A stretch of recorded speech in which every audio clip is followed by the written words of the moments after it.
Hello बच्चों, क्या हाल चाल है। हेलो बच्चों, क्या हाल चाल है। मैं हूं मनोज और यूट्यूब चैनल पे आप सभी का स्वागत है। तो अपन सेकंड चैप्टर पढ़ रहे थे 10th क्लास साइंस का। सेकंड चैप्टर था एसिड बेस एंड सॉल्ट।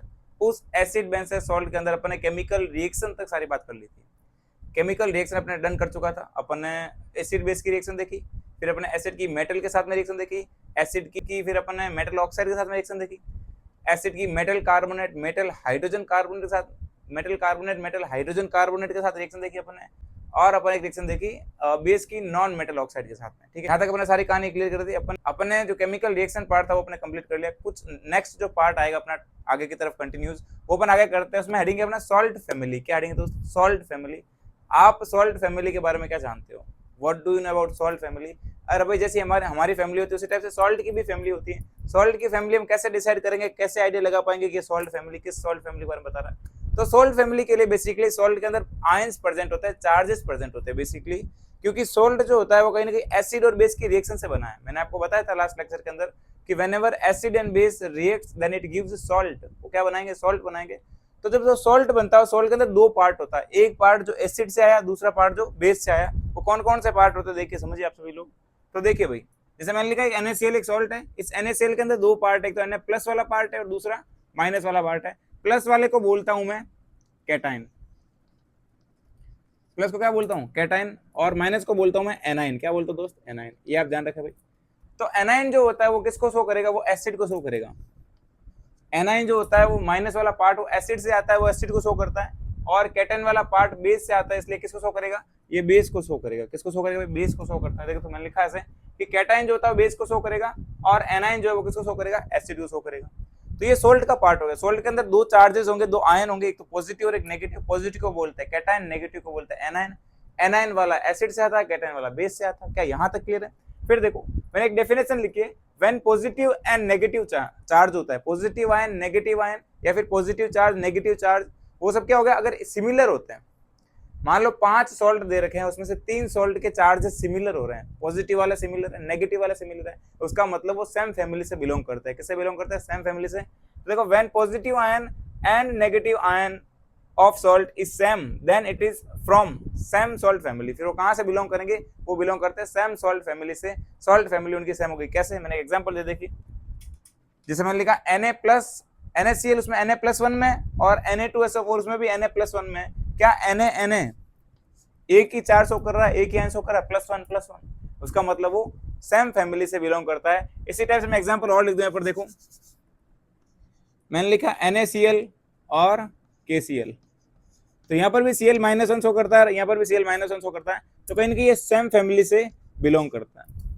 तो चार्ज होता है आयन, वो आयन सेम होना चाहिए, उसी के अकॉर्डिंग बात डिसाइड होगी कि वो कौन सी फैमिली से बिलोंग करता है। उसी को अपन बोलते हैं सॉल्ट फैमिली। क्या यहाँ तक आने क्लियर है दोस्त?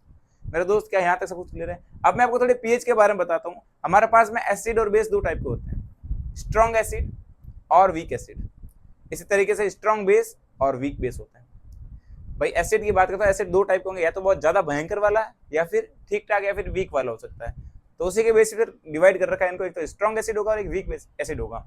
उसी टाइप से एक स्ट्रॉन्ग बेस और एक वीक बेस। अब देखना, मैं इनके आपस में रिएक्शन करवा रहा हूँ, देखना कैसे करता हूँ। अगर मैं स्ट्रॉन्ग एसिड और स्ट्रॉन्ग बेस को मिला सकता हूँ, अगर मैं स्ट्रॉन्ग एसिड स्ट्रॉन्ग बेस को मिलाता हूँ, तो फिर क्या होगा? तो उसकी पीएच होगी 7। पीएच कितनी होगी दोस्त? उसकी पीएच होगी 7। 7 पीएच क्यों होगी? क्योंकि देखो भाई, भयंकर स्ट्रॉन्ग एसिड है और भयंकर स्ट्रॉन्ग बेस है, दोनों एक दूसरे को न्यूट्रल कर देंगे, न्यूट्रलाइजेशन रिएक्शन, और पीएच कितनी होगी? 7। पीएच कितनी होगी दोस्त? 7 होगी। फिर देखना, अगर मैं स्ट्रॉन्ग एसिड के साथ में वीक बेस को मिलाता हूँ, मेरे पास में स्ट्रॉन्ग एसिड है और बेस ठीक ठाक वाला है, वीक बेस है, तो फिर पीएच लेस देन 7 होगी। रीजन, पीएच कहीं ना कहीं एसिडिक की तरफ जाएगी। क्यों जाएगी एसिडिक की तरफ? क्योंकि बेस तो वीक हो गया और एसिड क्या हो गया दोस्त? स्ट्रॉन्ग हो गया। और जब एसिड स्ट्रॉन्ग है, बेस वीक है, तो फिर क्या होगा दोस्त? कहीं ना कहीं वीक की पावर कम हो जाएगी, स्ट्रॉन्ग की पावर ज्यादा है, स्ट्रॉन्ग की पावर ज्यादा, स्ट्रॉन्ग कौन है? एसिड, इसलिए पीएच एसिडिक की तरफ होगी, पीएच लेस देन 7 हो जाएगी। उसी तरीके से अगर मैं वीक एसिड और स्ट्रॉन्ग बेस मिला दूं, वीक एसिड के साथ में स्ट्रॉन्ग बेस मिला रहा हूं, तो सिंपल सी बात है, स्ट्रॉन्ग वाले की तरफ कहानी मुड़ जाएगी। कहानी किस तरफ मुड़ जाएगी? स्ट्रॉन्ग वाले की तरफ। स्ट्रॉन्ग कौन है भाई? अभी बेस स्ट्रॉन्ग है, तो बेस की जो पावर होती है, फिर पीएच होती है, वो ग्रेटर देन 7 होती है, इसलिए यहाँ पर मैंने लिख दिया पीएच इज ग्रेटर देन 7। देखो, वीक एसिड स्ट्रॉन्ग बेस की पीएच ग्रेटर देन 7 हो जाएगी, स्ट्रॉन्ग एसिड वीक बेस की पीएच लेस देन 7 हो जाएगी, और स्ट्रॉन्ग एसिड और स्ट्रॉन्ग बेस हो गए तो पीएच 7 के इक्वल हो जाएगी। ठीक है दोस्त, क्या यहाँ तक सब कुछ क्लियर होता है? क्या पीएच वाला मटेरियल, पीएच वाला मामला एकदम क्लियर है भाई आपके? ठीक है, अब देखो मैं थोड़ी बात करता हूँ NaCl के बारे में। किसके बारे में बात करता हूँ? NaCl। NaCl एक सॉल्ट है, उस सॉल्ट को बोलते हैं सोडियम क्लोराइड। क्या बोलते हैं? Sodium chloride.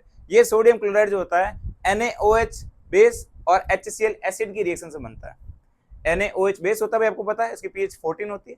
तो NaOH बेस और HCl हाइड्रोक्लोरिक एसिड जो गैस्ट्रिक जूस में भी प्रेजेंट होता है, उसकी pH 1.2 to 1.8 होती है। तो ये एसिड होता है। तो एसिड और बेस की रिएक्शन से बनता है NaCl, सोडियम क्लोराइड। इस सोडियम क्लोराइड का ये जनरल सॉल्ट होता है, जो अपन नमक खाने में यूज करते हैं भाई, फूड के अंदर जो नमक यूज करते हैं वो नमक सॉल्ट यही होता है भाई, NaCl। कौन सा होता है? NaCl जनरल सॉल्ट है ये। इस सॉल्ट को रॉक सॉल्ट भी बोलते हैं। क्या बोलते हैं? इसकी स्ट्रक्चर जो होती है रॉक सॉल्ट टाइप की होती है, इसलिए इसको बोलते हैं रॉक सॉल्ट। क्या बोलते हैं? NaCl को बोलते हैं रॉक सॉल्ट। अरे यार कहानी क्लियर है? Rock salt. क्या बोलेंगे? Rock salt. अब देखना इस NaCl का जो यूजेस है वो अपन कहाँ करते हैं, तो देखना it is used in formation of, इसका यूज कहाँ करेंगे?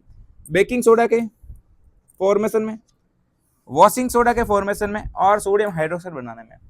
कहाँ का यूज करेंगे? बेकिंग सोडा बनाने में, वॉशिंग सोडा बनाने में और सोडियम हाइड्रोक्साइड बनाने में। किसका यूज करते हैं दोस्त? रॉक सॉल्ट का यूज करता है, सोडियम क्लोराइड का यूज करता है, NaCl का यूज करते हैं। क्या समझ में आ रहा है? तो NaCl कहीं ना कहीं इस चैप्टर के अंदर थोड़ा इंपॉर्टेंट रोल फैला रहा है भाई मार्केट के अंदर, है ना?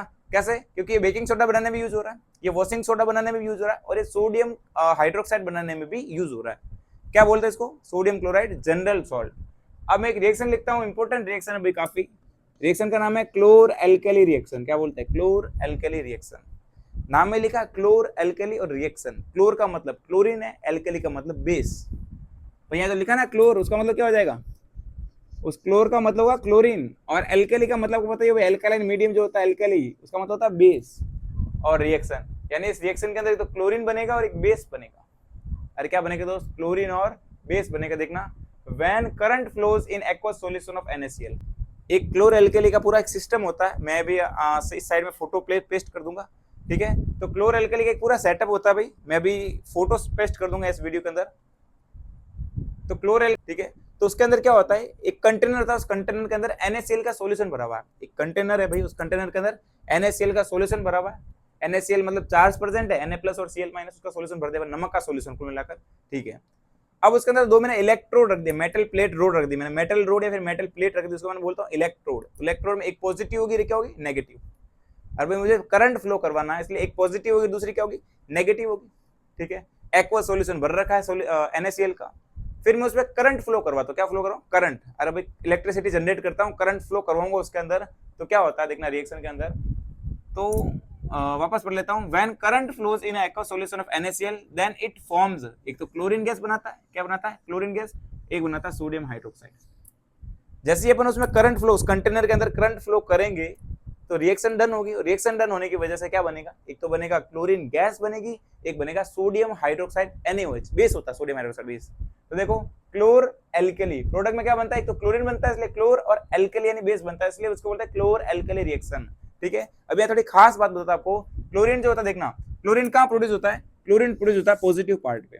क्लोरीन प्रोड्यूस होगा पॉजिटिव पार्ट पे, उसको बोलते हैं एनोड। क्या बोलते हैं दोस्त? एनोड। तो क्लोरीन एनोड पे बनेगा, और हाइड्रोजन गैस बनती है इसके साथ में, वो हाइड्रोजन गैस कैथोड पे बनती है।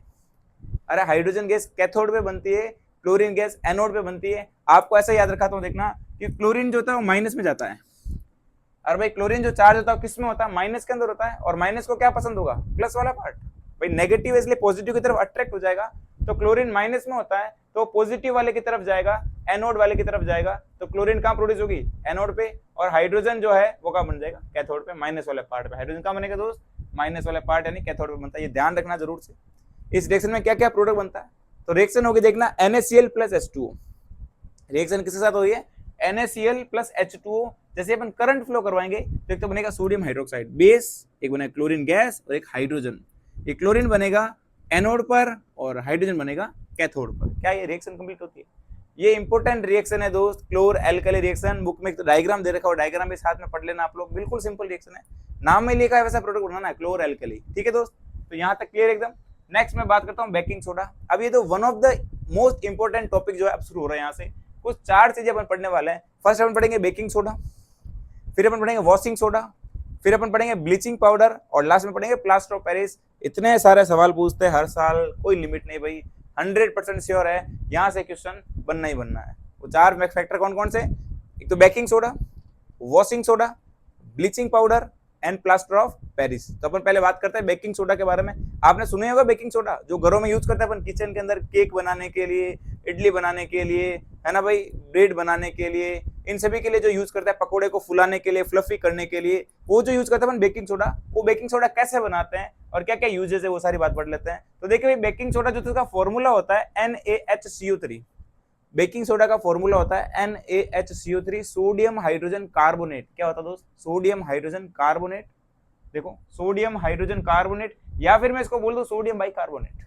आप सोडियम हाइड्रोजन कार्बोनेट बोलोगे तो भी सही है, और अगर सोडियम बाइकार्बोनेट बोलते हो तो भी आपका 100% सही रहेगा। आप कोई भी याद रखो, चाहे बोले सोडियम बाइकार्बोनेट याद रखो या सोडियम हाइड्रोजन कार्बोनेट याद रखो, क्योंकि वो सोडियम हाइड्रोजन कार्बोनेट कहीं ना कहीं आप इस फॉर्मूले से लिख सकते हो, सोडियम हाइड्रोजन कार्बोनेट, या फिर याद रह जाता है तो सोडियम बाइकार्बोनेट भी चलेगा आपका। आगे देखिए, ये जो होता है सोडियम बाइकार्बोनेट या फिर बेकिंग सोडा, इस बेकिंग सोडा को एक मेथड से बनाते हैं, एक प्रोसेस से बनाते हैं। उस प्रोसेस को बोलते हैं साल्वे प्रोसेस। क्या बोलते हैं? Solvay process. नाम लिया, Solvay process. It is formed by Solvay process. किससे बनाएंगे इसको? Solvay process. तो रिएक्शन देखिए, बहुत सिंपल रिएक्शन है। रिएक्शन में आपको एक NaCl लेना है। क्या लेना है? NaCl। अपन ने देखो अभी यहाँ पढ़ा था कि NaCl used in formation of baking soda. Baking soda के बनाने के लिए NaCl का यूज करेंगे। कर लिया भाई, देख। फिर लेना आपको वाटर, एक लेना अमोनिया और लेना CO2। NaCl plus H2O plus NH3 plus CO2, यानी sodium chloride, water, ammonia and CO2। ये चार सब्सटेंस आपको लेने पड़ेंगे, ये चार रिएजेंट आपको शुरुआत में लेने पड़ेंगे। क्या बस बोल देता हूँ, एक तो लेना पड़ेगा NaCl, H2O, NH3 and CO2। नाम बताता हूँ, sodium chloride, water, ammonia and CO2, carbon dioxide. जब इनको आप लोगे, रिएक्शन करोगे आपस में, तो दो प्रोडक्ट बनते हैं। एक तो बनता है अमोनियम क्लोराइड। क्या बनता है दोस्त? Ammonium chloride. और एक बनता है सोडियम हाइड्रोजन कार्बोनेट। ये हमारा बेकिंग सोडा, ये हमारा क्या दोस्त? Baking soda. साइड प्रोडक्ट बनता है अमोनियम क्लोराइड, नाम है ना NH4Cl, अमोनियम क्लोराइड। और अपना मेन प्रोडक्ट क्या हो गया? बेकिंग सोडा, सोडियम बाइकार्बोनेट या फिर सोडियम हाइड्रोजन कार्बोनेट। रिएक्शन को बोलते हैं साल्वे प्रोसेस। प्रोसेस को क्या बोलते हैं? Solvay process. अरे क्या दोस्त, कहानी क्लियर है यार? क्या एकदम कहानी टॉप क्लास तरीके से समझ में आ रही है आपको, है ना भाई? समझ में आ रही है? देखो बेकिंग सोडा। अब मैं बात करता हूँ यूजेस ऑफ बेकिंग सोडा। ये अपने काम का चीज है भाई, ये अपना थोड़ा फेवरेट टाइप का पार्ट होगा बेकिंग सोडा का यूजेस। क्या आपने पकोड़े खाए? बारिश का मौसम होता है, मम्मी को ऑर्डर दे दो पकोड़े बना दो, है ना, बढ़िया मौसम है, बेकिंग सोडा भी डालना। क्या डालना? Baking soda. उस बेकिंग सोडा से पकोड़े बनते हैं क्रिस्पी। कैसे बनते हैं? क्रिस्पी और थोड़ा टेस्टी। तो टेस्टी और क्रिस्पी पकोड़े बनाने के लिए बेकिंग सोडा का यूज करते हैं। क्या करने के लिए? क्रिस्पी और टेस्टी पकोड़े बनाने के लिए। इसी तरीके से फूड में भी यूज करते हैं। दूसरे जो फूड बनाते हैं, इडली बना लो आप, केक वगैरह बनाते हो, और क्या बना सकते हो, ब्रेड बनाते हो, ठीक है, इन सब चीजों में भी यूज होता है भाई। कौन यूज होता है? Baking soda. ठीक है, तो एक तो यूज अपन ये लिख लिया। कभी कभी इसको जो होता है कुकिंग को फास्ट करने के लिए, भाई खाना जल्दी बन जाए, जल्दी कुक हो जाए, उसके लिए भी अपन बेकिंग सोडा का यूज करते हैं। खाना जल्दी बन जाए, जल्दी कुक हो जाए, उसके लिए क्या यूज करते हैं? बेकिंग सोडा यूज करते हैं। For faster cooking of food, cooking जो कि थोड़ी फास्टर हो जाएगी, उसके लिए भी क्या यूज करते हैं? बेकिंग सोडा यूज करते हैं। नेक्स्ट देखना, बेकिंग सोडा कहते हैं किसे? तो बेकिंग सोडा का मतलब हो गया टार्टरिक एसिड और बेकिंग पाउडर। बेकिंग पाउडर और टार्टरिक एसिड का मिक्सचर जो होता है उसी को अपन बोलते हैं बेकिंग सोडा। और भाई टार्टरिक एसिड और बेकिंग पाउडर को जब मिक्स कर देंगे उसी को अपन कॉमनली बोलते हैं बेकिंग सोडा। तो ये थोड़ा ध्यान रखना, एनसीईआरटी दे रखा भाई, tartaric acid plus baking powder is commonly known as baking soda. Okay, next देखो भाई, केक बनाने में यूज कर सकते हैं, ब्रेड बनाने में यूज सकते हैं। क्योंकि देखना, अब बताता हूँ मैं थोड़ा कॉन्सेप्ट। केक और जब ब्रेड बनाते हैं तो आपको नोटिस किया उसके अंदर थोड़े थोड़े से ऐसे होल होते हैं, पोर होते हैं, छिद्र होते हैं। मान लो ये कोई ब्रेड का पार्ट है तो उसके अंदर छोटे छोटे से खड्डे होते हैं भाई, पोर्स होते हैं उसके अंदर। ठीक है, ये पोर क्यों होते हैं? क्योंकि जैसे ही आप बेकिंग सोडा को गर्म पानी के साथ डालते हो या फिर उसको गर्म करते हो, बेकिंग सोडा को पानी में घोलकर जब गर्म करोगे, क्योंकि वो जो फूड के अंदर घुल चुका है, और जब उसको गर्म करोगे तो देखो इसके अंदर देखो ये लिखा CO3 कार्बोनेट। इस कार्बोनेट में से CO2 बाहर निकलता है, कार्बन डाइऑक्साइड। और CO2 एक गैस होता है भाई, कार्बन डाइऑक्साइड गैस है, तो गैस के फॉर्मेट में जब बाहर निकलेगा तो वहां पर बबल्स बन जाएंगे। बबल्स तो बाहर निकल जाएंगे, लेकिन जो पोर बन जाएंगे, उस पोर की वजह से केक वाली जो ब्रेड होती है वो काफी फ्लफी होती है और स्पॉन्जी होती है। रीजन क्या होता है? क्योंकि जैसे ही आप बेकिंग सोडा को गर्म पानी में डालते हो, फिर उसको गर्म करते हो वाटर के साथ में, जब उसको गर्म करोगे तो वहां से CO2 गैस रिलीज होगी, और CO2 गैस रिलीज होने की वजह से वहां पर वो जो ब्रेड वगैरह होता है, कोई भी या फिर फूड मटेरियल होता है, फूड मटेरियल फ्लफी बनेगा और क्रिस्पी बनेगा और स्पंजी बनेगा। क्या यहां तक समझ में आता है मेरे भाई? बेकिंग सोडा एकदम क्लियर है, टॉप क्लास। ठीक है भाई, तो आगे अपन बात करते हैं washing soda. Bleaching powder and plaster of Paris के बारे में। ठीक है दोस्त, अब अपन बात करने वाले हैं वॉशिंग सोडा के बारे में। किसके बारे में बात करें दोस्त? Washing soda. अपन ने बेकिंग सोडा पूरा कंप्लीट कर लिया, बात करते हैं वॉशिंग सोडा के बारे में। तो वॉशिंग सोडा का जो फॉर्मूला होता है, केमिकल फॉर्मूला, वो होता है Na2CO3.10H2। क्या होता है दोस्त? Na2CO3.10H2। इसका नाम होता है सोडियम कार्बोनेट। क्या बोलते हैं दोस्त? Sodium carbonate. ये जो 10H2 लिख रखा है इसको बोलते हैं वाटर ऑफ क्रिस्टलाइन। क्या बोलते हैं दोस्त? Water of crystalline. 10 मॉलिक्यूल इसके अंदर प्रेजेंट है, किसी के अंदर 7 होता है, किसी के अंदर 5 होता है। तो वो जो मॉलिक्यूल्स होते हैं वाटर को, उसको बोलते हैं वाटर ऑफ क्रिस्टलाइजेशन या फिर वाटर ऑफ क्रिस्टलाइन। क्या बोलते हैं दोस्त? Water of crystalline. तो फॉर्मूला क्या हो गया? Na2CO3.10H2। क्या फॉर्मूला हो गया? Na2CO3.10H2। ठीक है भाई। अब देखना, it is obtain from NaCl। मैंने आपको बताया था NaCl का यूजेस कहाँ करेंगे। तो NaCl का यूजेस अपन करेंगे for preparation of washing soda, baking soda and sodium hydroxide. Sodium hydroxide कहाँ बनाया अपन ने? NaCl से। अपन ने बनाया क्लोर एल्कली रिएक्शन में। अपन ने NaCl से क्या बनाया? बेकिंग सोडा भी बनाया। अब अपन बात कर रहे हैं NaCl से क्या बना सकते हैं? Washing soda. तो NaCl, it is obtain from NaCl। ठीक है भाई। और मैं बात करता हूँ कैसे बनाएंगे इसको। तो जो आपने बेकिंग सोडा बनाया था, बेकिंग सोडा का फॉर्मूला होता है NaHCO3। क्या होता है दोस्त? NaHCO3, sodium by carbonate. जब इसको मैं हीट करता हूँ, गर्म करता हूँ, तो यहाँ से कहेंगे हाइड्रोजन बाहर निकल जाएगा और बनेगा Na2CO3 डॉट। तो बनेगा Na2CO3, इसको बोलते हैं सोडियम कार्बोनेट। वापस देखना, जब मैं बेकिंग सोडा को हीट करता हूँ, गर्म करता हूँ, तो यहाँ से कुछ का हाइड्रोजन मोलिक्यूल रिमूव हो जाएगा और बनेगा सोडियम कार्बोनेट। क्या बनेगा? तो सोडियम कार्बोनेट। ये बनेगा, देखो, when baking soda is heated then it gives sodium carbonate। क्या बनेगा? Sodium carbonate. And recrystalline of Na2CO3 then it gives washing soda। फिर अपन क्या करते हैं? उसको रिक्रिस्टलाइन करते हैं, उसको क्रिस्टलाइजेशन करते हैं, उसके अंदर वापस वाटर मॉलिक्यूल्स डालेंगे। क्या डालेंगे? वाटर मॉलिक्यूल्स डालेंगे। कितने चाहिए उसको? 10 वाटर मॉलिक्यूल्स चाहिए। वो 10 अगर वाटर मॉलिक्यूल डालेंगे और उसको रिक्रिस्टलाइन करेंगे तो फिर क्या बन जाएगा दोस्त? Washing soda. क्या बनेगा? Washing soda. क्या वॉशिंग सोडा क्लियर है भाई? नाम तो सुना था वॉशिंग सोडा। वॉशिंग सोडा अपन जनरली घरों में यूज करते हैं भाई, वो जो अपन डिटर्जेंट पाउडर यूज करते हैं उसी को वॉशिंग सोडा बोलते हैं। ठीक है। तो इसका यूजेस कहाँ यूजेस होता है अपन सारी बात करेंगे, लेकिन वॉशिंग सोडा बनता है कैसे, ये सारी बात आपको समझ आई। वॉशिंग सोडा का केमिकल फॉर्मूला, केमिकल नेम, ये एग्जाम में पूछता रहता है। उसके बाद कैसे बनता है। ठीक है। तो बेकिंग सोडा को जब हीट करोगे तो पहले सोडियम कार्बोनेट बनेगा। उस सोडियम कार्बोनेट को जब आप फिर रिक्रिस्टलाइन करोगे तो फिर बनेगा Na2CO3.10H2। उसी को अपन बोलते हैं वॉशिंग सोडा। अब यूजेस देख लेते हैं अपन। देखो भाई, तो यूजेस, सबसे एक यूजेस तो मैं आपको बता सकता हूँ सबसे पहले कि इसका जो डोमेस्टिक पर्पस में क्लीनिंग एजेंट के फॉर्मेट यूज करते हैं। क्लीनिंग एजेंट, हम जो हमारे घरों के अंदर है साफ सफाई के रूप में इसका यूज करते हैं भाई। क्लीनिंग एजेंट के फॉर्मेट में, डोमेस्टिक पर्पस में क्लीनिंग एजेंट के रूप में इसका यूज करते हैं। तो एक सिंपल हो गया। ठीक है। और देखिए क्या यूज करता है, मैं आपको बताता हूँ। जैसे मैंने यूजेस देखने वाले, use in glass, shop and paper industry. Glass industry के अंदर, पेपर इंडस्ट्री के अंदर और सॉप इंडस्ट्री के अंदर इसका यूज करते हैं भाई। सॉप में तो यूज करता है, पता चल गया, क्योंकि वॉशिंग सोडा है। वॉश करने वाले जितने भी सब्सटेंस होता है, जितने भी मटेरियल्स है, उन सब में कहीं ना कहीं वॉशिंग सोडा का यूज हो रहा होगा। ठीक है। तो सॉप फैक्ट्री में यूज करते हैं, सॉप इंडस्ट्री में यूज करते हैं। पेपर इंडस्ट्री में भी इसका यूज करते हैं। पेपर को साफ करने के लिए, व्हाइट, जितना पेपर ज्यादा व्हाइट करना पड़ेगा, उस पेपर को जितना ज्यादा व्हाइट करने के लिए वॉशिंग सोडा यूज करेंगे। और ग्लास को भी जितना ट्रांसपेरेंट बनाना है, कांच जो है, कांच फैक्ट्री के अंदर, ग्लास इंडस्ट्री के अंदर ग्लास को जितना ज्यादा ट्रांसपेरेंट बनाना, जितना ज्यादा स्मूथ बनाना है, उसके लिए अपन क्या यूज करते हैं? इसको वॉशिंग सोडा का यूज करते हैं। तो ग्लास इंडस्ट्रीज के अंदर, सॉप इंडस्ट्रीज के अंदर और पेपर इंडस्ट्री के अंदर किसका यूज करेंगे? वॉशिंग सोडा का। नेक्स्ट एग्जांपल देखिए, नेक्स्ट यूजेस देखिए, removing of hardness of water. आपने कभी नोटिस किया होगा भाई, हमारे घरों के आसपास या तो आप जा रहे थे वहां पर, या फिर गांव के अंदर, बेसिकली मेनली तो अगर आप रूरल एरिया से बिलोंग करते हो, गांव साइड से, ठीक है, तो गांव में कहीं ना कहीं आपने नोटिस किया होगा कि वो पानी जो होता है हार्ड वाटर होता है।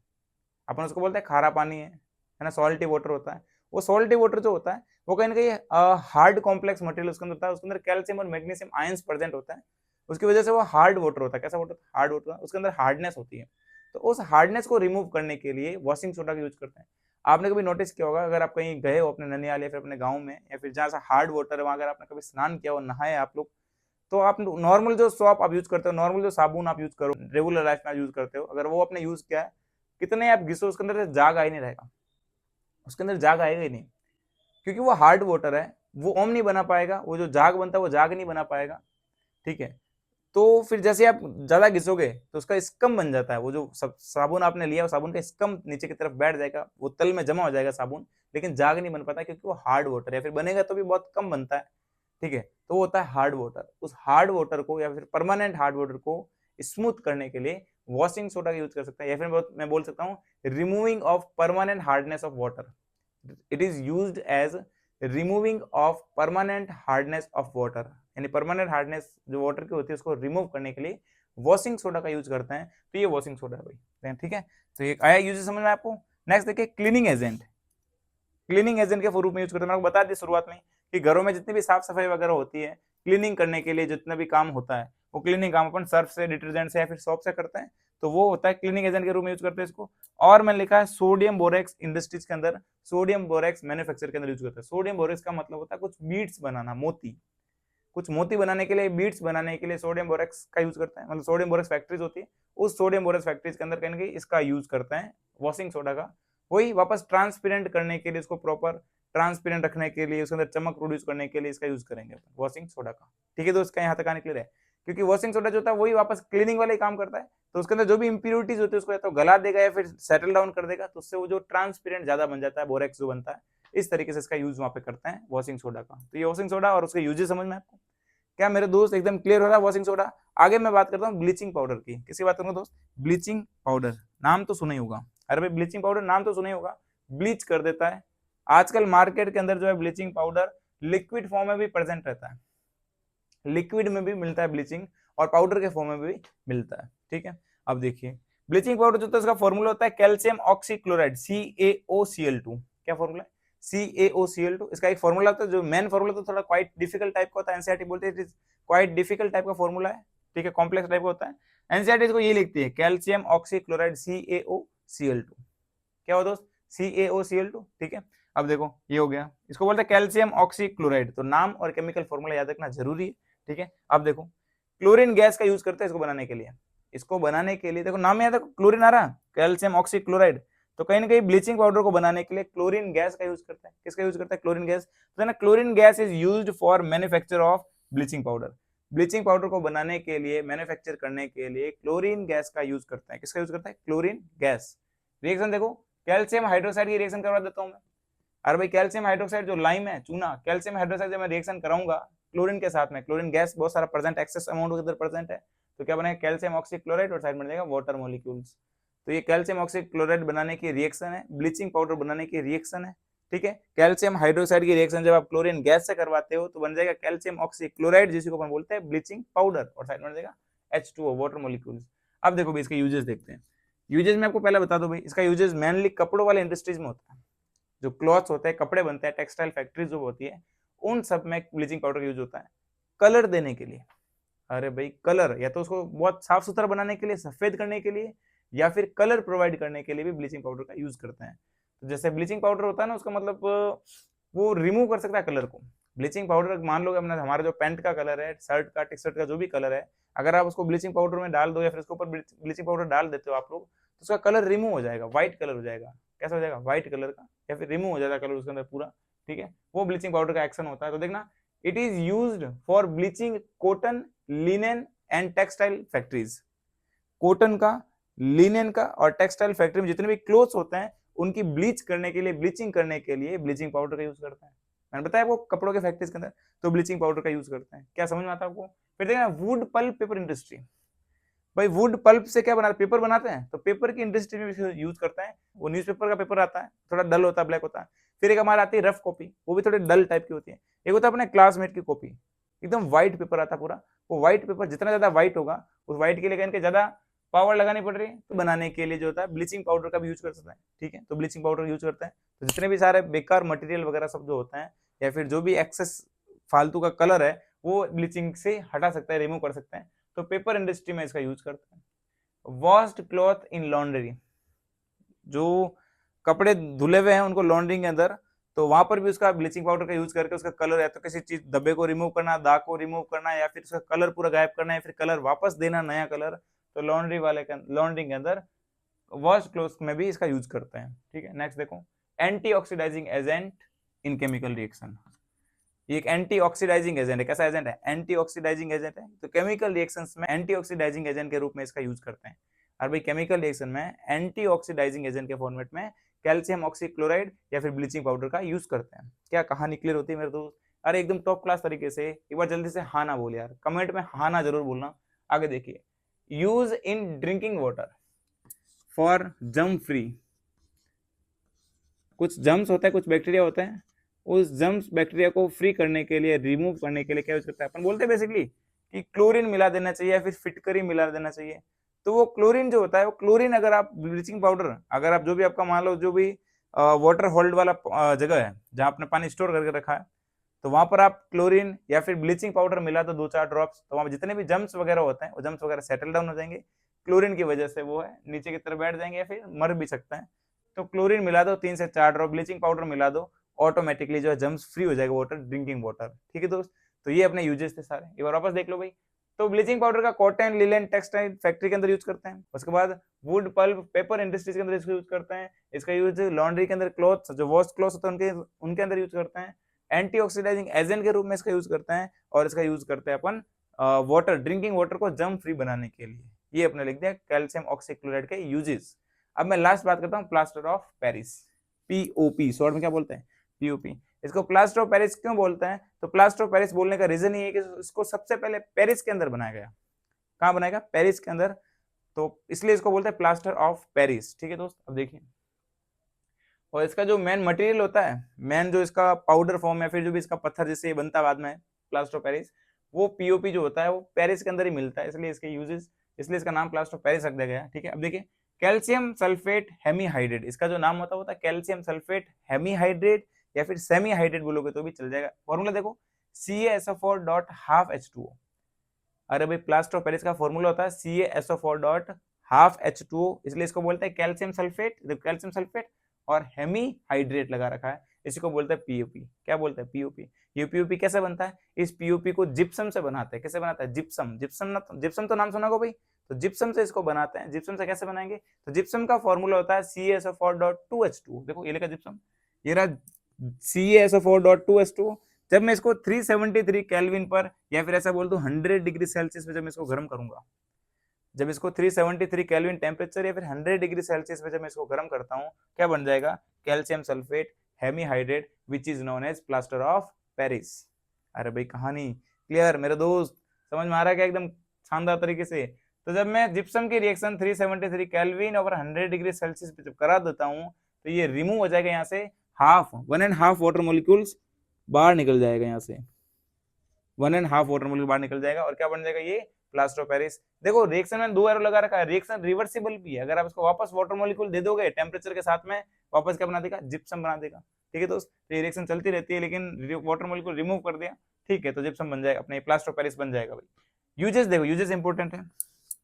आपने कभी नोटिस किया होगा, किसी की हड्डी फ्रैक्चर हो जाती है, मान लो किसी का एक्सीडेंट हो गया, कोई गिर गया नीचे, तो उसके अंदर जो मान लो कि हाथ की हड्डी या फिर पैर की हड्डी फ्रैक्चर हो गई, तो फ्रैक्चर होती है तो उसको स्टेबल रखने के लिए डॉक्टर प्लास्टर लगा देते हैं, अभी प्लास्टर कर देते हैं। वो प्लास्टर प्लास्टर ऑफ पेरिस वाला ही होता है, वो plaster POP plaster of Paris वाला ही होता है। क्योंकि देखना, मान लो यहाँ से, जैसे यहाँ से बोन क्रैक हो जाती है जैसे यहाँ से बोन क्रैक हो जाती है, तो फिर क्या होगा भाई, उसको स्टेबल रखने के लिए, अगर अपन मूवमेंट करेंगे तो वो हिल जाएगी, तो उसको स्टेबल रखने के लिए पहले उसको जोड़ देंगे प्रॉपर वे में, और फिर वहां पर प्लास्टर कर देंगे, ताकि मूवमेंट से जो है वो हड्डी वापस हटे नहीं, और रेगुलर कंटिन्यूसली अगर साथ में रहेगी तो वापस जुड़ने का प्रोसेस चलता रहेगा। तो उसलिए क्या करेंगे, तो सपोर्टिंग फ्रैक्चर बोन्स, तो फ्रैक्चर बोन को सपोर्ट करने के लिए, स्टेबल रखने के लिए प्लास्टर ऑफ पेरिस का यूज करते हैं।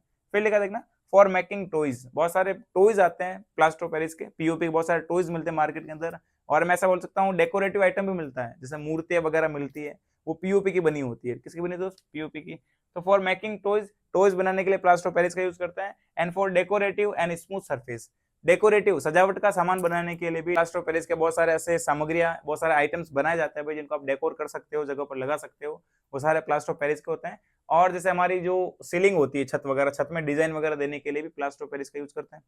वो जो डिजाइन होती है डेकोरेटिव के फॉर्मेट में, है ना, जिसमें अपन एलईडी लाइट्स वगैरह सब लगा देते हैं सीलिंग के अंदर, छत के अंदर, वो सब क्या होता है, प्लास्टर ऑफ पेरिस का बना होता है। और कुछ स्मूथ सरफेस अगर हमें चाहिए स्मूथ सरफेस, किसी भी, जैसे मान लो दीवारों वगैरह पर, या फिर जहां पर भी हमें स्मूथ सरफेस चाहिए, वहां पर भी अपन प्लास्टर ऑफ पेरिस का यूज करते हैं। तो ये था प्लास्टर ऑफ पेरिस। ठीक है दोस्त, तो यहाँ तक अपने बहुत सारी बातें करी इस चैप्टर के अंदर। ये चैप्टर अपना फिनिश हो चुका है ना, एक एक पॉइंट, हर एक चीज अपन एनसीईआरटी से उठाया है, हर एक पॉइंट को एक्सप्लेन किया है। आप वीडियो देखिए, वीडियो देखिए, फिर जो मेरे साथ में नोट्स भी लिखा रखा है, आप उनको रिकॉल करिए, ठीक है, अपने प्रॉपर नोट्स बनाइए, ठीक है दोस्त, तब तक के लिए ऑल द बेस्ट, जय हिंद जय भारत।